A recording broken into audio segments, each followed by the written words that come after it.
இன்றைக்கு அண்மையில் மத்திய அரசாங்கம் ஒரு அறிவிப்பை வெளியிட்டிருக்குது. இன்றைக்கு இந்தியா முழுவதும் ஜாதிவாரி கணக்கெடுப்பு எடுக்கப்படும் என்று. அதன்படி அண்ணா திமுக ஆட்சி அமைந்தவுடனே ஜாதிவாரி கணக்கெடுப்பு எடுக்கப்படும்.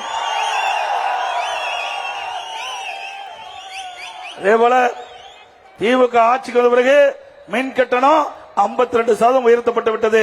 ஆண்டுக்கு 5% உயர்த்தப்படும் என்ற அறிவிப்பை கொடுத்து 3 ஆண்டுல 15% மின் கட்டண உயர்வு. இன்றைக்கு 67% மின் கட்டணம் உயர்ந்திருக்குது. வீடுகளுக்கு மின் கட்டண உயர்வு. கடைக்கு 6 to 9 வரை 2 மடங்கு சார்ஜ் வசூல் பண்றாங்க. தொழில்துறைக்கு இன்றைக்கு மின் கட்டண உயர்வு. அதே போல நகராட்சி, மாநகராட்சி, பேரூராட்சியில வீட்டு வரி 100% உயர்த்தி விட்டாங்க. கடைக்கு 150% உயர்த்திட்டாங்க.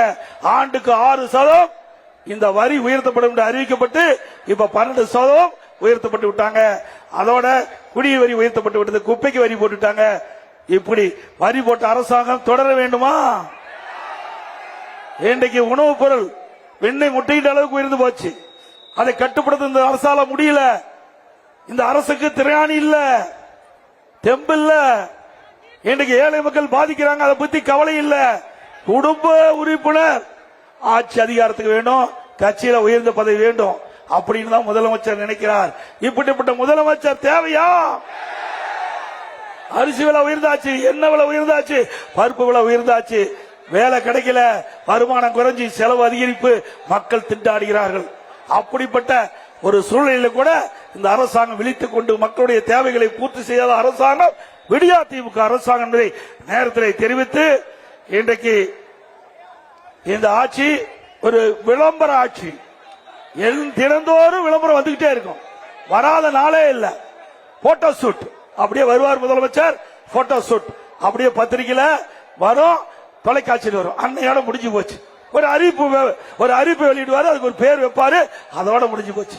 பேர் வைப்பதற்கு நோபல் பரிசு கொடுக்கணும்னா இன்றைய முதலமைச்சர் ஸ்டாலின் கொடுத்தா பொருத்தமா இருக்கும்.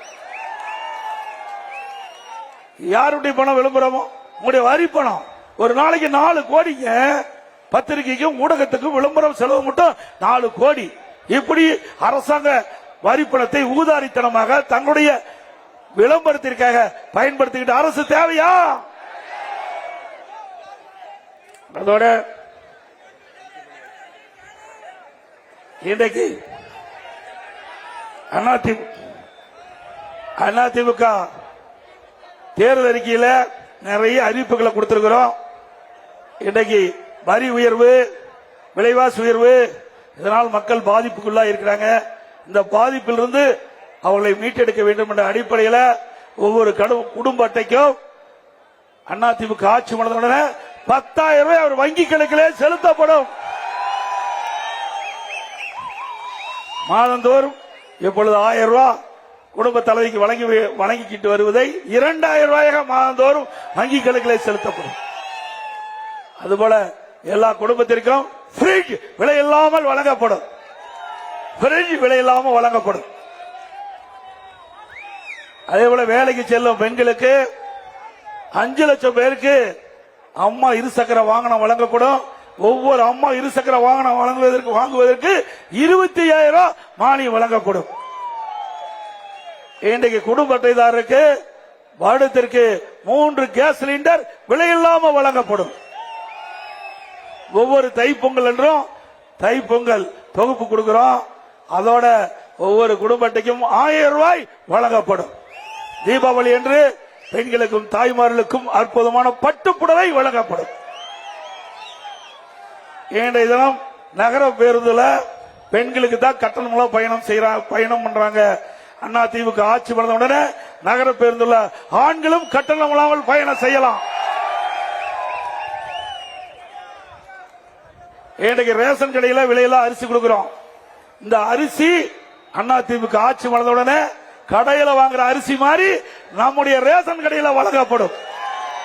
கடையில் இருக்கின்ற அரிசி எப்படி இருக்குதோ அதே தரம் உள்ள அரிசி ரேஷன் கடையில வழங்கப்படும். மாடல் ரைஸ் மூலமாக அரிசியை சுத்தப்படுத்தி மக்கள் உண்ணுகின்ற அளவுக்கு தரமான அரிசி அண்ணா திமுக ஆட்சியிலே வழங்கப்படும். அந்த விலையில்லா அரிசியோட விலையில்லா பருப்பு வழங்கப்படும், விலையில்லா எண்ணெய் வழங்கப்படும்.